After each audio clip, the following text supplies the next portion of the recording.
Hello YouTube, this is Nico and you're watching Determinator Gaming. This video is a countdown of mods that is very near and dear to my heart.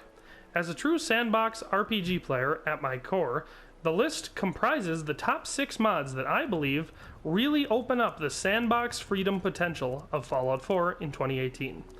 Basically, I believe that these mods help make Fallout 4 closer to the game that it should have been on release. Let's jump right in and start with number 6.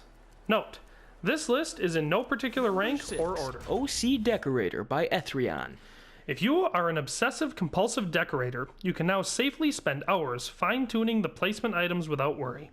No more concerns about dog meat passing gas and knocking over a drinking glass on the other side of the settlement.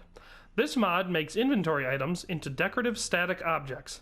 Objects cannot be knocked over, not by you, the settlers, or a bizarre unknown force. Objects can be moved around. Use the crafting menu like any other settlement object.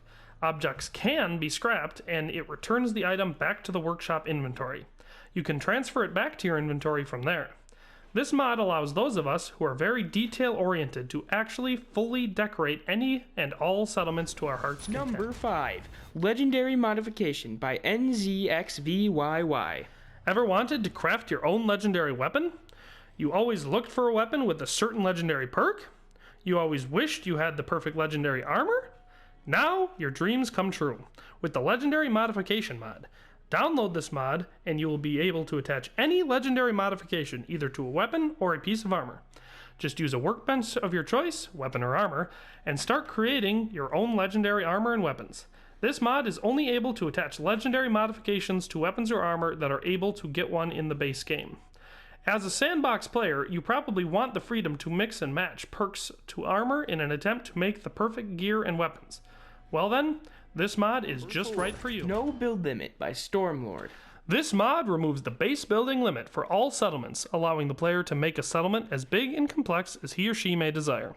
A warning, however, would be to remember that seeing as this is bypassing a built-in safeguard in the game, that building ridiculously huge and complex settlements may look awesome, but can have a severe impact on the player's FPS when anywhere near the settlement in question.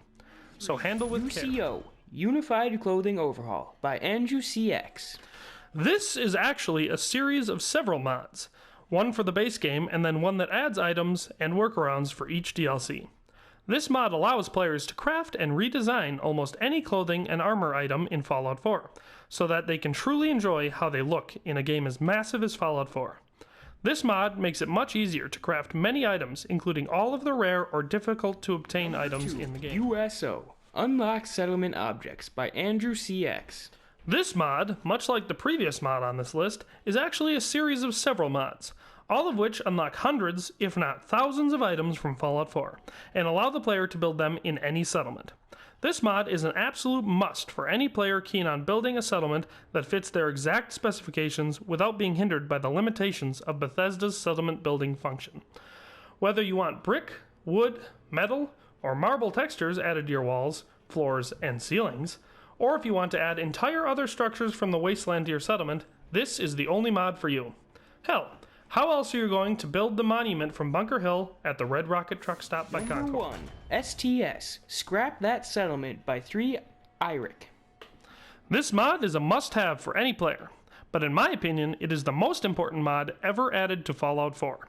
This mod allows the player to get rid of all the humps of dead leaves, broken branches, building debris, dead bodies, and damaged concrete from all of your settlements. I personally believe that this is something that Bethesda definitely should have included in the game when they released it. Seriously, just because it's the wasteland doesn't mean people wouldn't want a clean place to live. I know it may look cool for your house to be full of giant dead bugs, piles of leaves, and skeletons. In my opinion, it isn't very realistic. Well, that does it for this video. I hope you enjoyed it. If you did, then be sure to like the video and subscribe to my channel. If you have any comments, concerns, or suggestions, be sure to leave them in the comment section below. In any case, thanks for watching, and we'll see you next time.